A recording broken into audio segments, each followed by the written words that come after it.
You are born in 356 BCE, in Pella, the capital of Macedon, and the universe immediately hands you a complicated situation. On paper, it looks like a win. Your dad is Philip II, king of Macedon. Your mom is Olympias, princess of Epirus, royalty on both sides. Big house, full catering. Sounds great, right? Except, Macedon is basically the Alabama of ancient Greece. The real city-states, Athens, Sparta, Corinth, look down on you like a regional cousin who shows up to the Olympics and everyone pretends not to see. You are Greek-adjacent. Close enough to get into the party, not close enough to sit at the cool table. Your dad, Philip II, is the Steve Jobs of ancient military innovation. He rebuilds the Macedonian army from scratch into a precision weapon, the phalanx, a human tank of 18-foot spears moving as one organism. He is conquering, expanding, unifying Greece. He is objectively one of the greatest commanders alive, which means every room you walk into carries the same unspoken question. Can you even come close? Your mother, Olympias, is a whole separate cinematic universe. She keeps live snakes as religious companions, worships Dionysus at maximum intensity, and tells you from the time you are small that you are not just Philip's son, you are the son of Zeus. Literally. She means it. Most kids get bedtime stories. You get divine genealogy from a woman with snakes. At 13, Philip hires Aristotle as your private tutor. Not a local teacher, Aristotle, the Wikipedia and TED Talk of the ancient world rolled into one. You get 3 years of private lessons in philosophy, medicine, politics, science, and rhetoric. You become obsessed with Homer's Iliad. You carry it under your pillow with a dagger. You see yourself as Achilles, brilliant, glorious, and fully aware the brightest flames burn shortest. Everyone expects you to maintain what Philip built. Nobody is ready for what you actually do. Philip hands you command of the elite companion cavalry on the left flank. You are 18. This is not a drill. Athens and Thebes, the last serious resistance to Macedonian dominance, meet Philip's army on the plains of Chaeronea. Championship match, winner runs Greece. Philip fakes a retreat on the right flank. The Athenians take the bait instantly, surge forward, break their own formation, chasing what they think is a rout. Classic fishing email energy. Then Philip signals you. You charge directly into the gap. Waiting for you is the Sacred Band of Thebes, 300 elite warriors, completely undefeated for decades. The ancient world's most legendary special forces unit. You go through them anyway. The Sacred Band falls to the last man. Greece folds in an afternoon. But what matters is what happens inside you. Standing on that field at 18, you do not just feel victorious, you decode something other people cannot see. The rules of warfare, of strategy, of what is humanly possible, those are not walls. They are just the ceiling everyone else accepts. And you are constitutionally, biologically incapable of accepting ceilings. From this day forward, you never play defense. Not once. The tutorial is over. The real game starts now. In 336 BCE, Philip gets assassinated at his own daughter's wedding. Palace drama, a hired blade, no satisfying conclusion, basically the ancient world's unsolved true crime podcast. You are 20 years old. You are now king.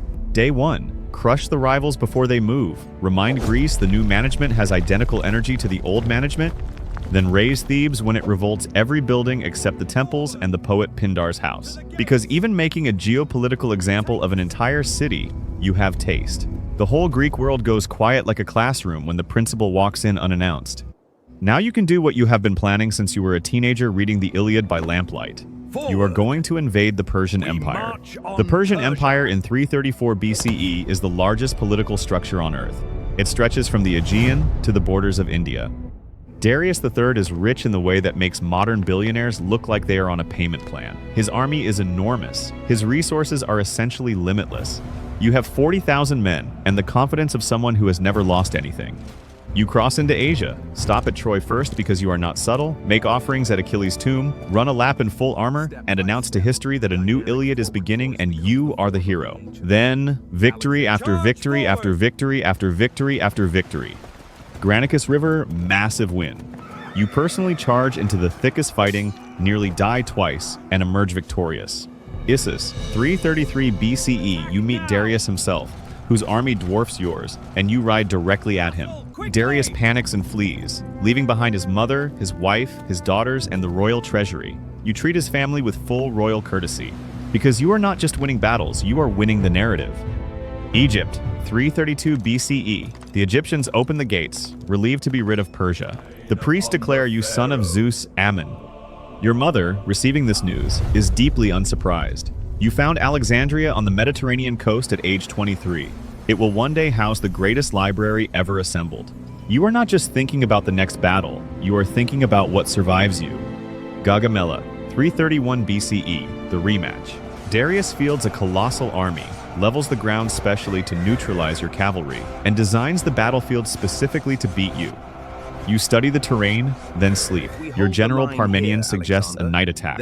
You tell him you do not steal victories. At dawn, you charge directly at Darius again. Darius flees again. The Persian Empire, 2 centuries old, the most powerful structure in human history, collapses in a single afternoon. You push east into Bactria, modern Afghanistan, fighting guerrilla warfare in mountains that have ground down every invader before and after you. You push into India. At the Hydaspes River, you fight King Porus and his war elephants. Ancient tanks adapt your tactics mid-battle in a monsoon, win, and then honor Porus so completely you make him an ally. Because loyalty earned by respect outlasts loyalty earned by fear. Every time. At every stop you integrate, wear Persian robes, adopt local customs, encourage your officers to marry local women. You are running the ancient world's first multicultural empire-building experiment. Your Macedonian generals hate it. You think they are thinking like administrators when you are thinking like a civilization. Here is the plot twist. Your final boss is not Darius, not Porus, not any foreign king or hostile city-state. Your final boss is your own army. At the Hyphasis River in India, 326 BCE, your men stop and refuse to go further east. They have marched 11,000 miles with you. They have crossed deserts, mountains, and rivers. They have charged war elephants. They would die for you, they have, by the thousands. But they have children at home who were infants when they left and are now old enough to hold a spear. They have not been home in 8 years, and the horizon keeps producing more world to conquer, and they are done. You give the speech of your life, multiple speeches. You post the ancient equivalent of motivational content at 3 a.m., no engagement. Then you lock yourself in your tent for 3 days, documented. Historical fact, ghosting the entire Macedonian army, hoping silence changes their minds. It does not. You turn back west, and something in you fractures quietly. The march home through the Gedrosian desert is catastrophic. Thousands die from heat and thirst, partly because you choose the hardest route, as if punishing everyone, including yourself, for the crime of stopping. Back in the Empire, governors have gone corrupt, territories are mismanaged, and your inner circle is splintering. Earlier, you killed Clitus the Black, your oldest companion, the man who saved your life at Granicus in a drunken dinner party argument where he pushed back on your growing divinity claims. You threw a spear. It connected. You spent 3 days alone, refusing to eat, destroyed by grief. Clitus was saying something true you could not hear. Then Hephaestion dies. Your best friend since childhood, the one person who knows you as a human being rather than a living myth, dies of fever in 324 BCE. You have the physician crucified. You lie on his body and refuse to move. The grief is operatic and it has nowhere to go. In 323 BCE, in Babylon, you fall ill. You keep attending planning meetings, you keep drinking, you are, at this point, incapable of stopping. Over 12 days you decline, and on June 10th, 323 BCE, you die. 32 years old. Your generals ask who inherits the empire. You whisper, the strongest. The room goes silent. Everyone in it knows what that means. There is no plan. There is only the world's most violent inheritance dispute about to begin. Your generals immediately start tearing each other apart for pieces of the empire. Egypt goes to Ptolemy. His dynasty runs 300 years and ends with Cleopatra. Persia goes to Seleucus. Macedonia to Antigonus. They all mint coins with your face. They all invoke your name. None of them come close. Julius Caesar weeps at a statue of you in Spain at age 32, exactly the age you died, because he has accomplished nothing of comparable magnitude and he knows it. Augustus keeps a ring with your portrait. Napoleon studies your campaigns before his own battles like coaching film. Military academies worldwide still teach Gaugamela and the Hydaspes. You are not historical curriculum. You are active curriculum. But the real legacy is Hellenism, the fusion of Greek culture with Persian, Egyptian, and Central Asian civilization that you deliberately set in motion. Greek becomes the international language of scholarship and trade across the Mediterranean and Middle East for centuries. The New Testament is written in it. The Library of Alexandria, your city, becomes the intellectual hub of the ancient world. Your fingerprints are on the foundations of Western civilization so deep and so wide that they are simply everywhere. You die at 32. No clear heir, no succession plan, not a single battle lost. You built the largest empire ever, assembled by one person, fused 3 continents of culture, founded cities that outlasted empires, and burned completely through yourself doing it. 2,349 years later, in 2026, we are still saying your name.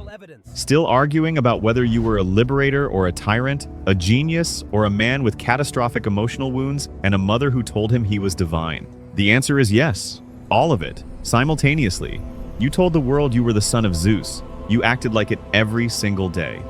And when the universe finally stopped you, not with an enemy army, but with your own exhausted men at a river in India, even that could not undo what you built. You are 32 years old. You are dead. And you are still somehow the standard.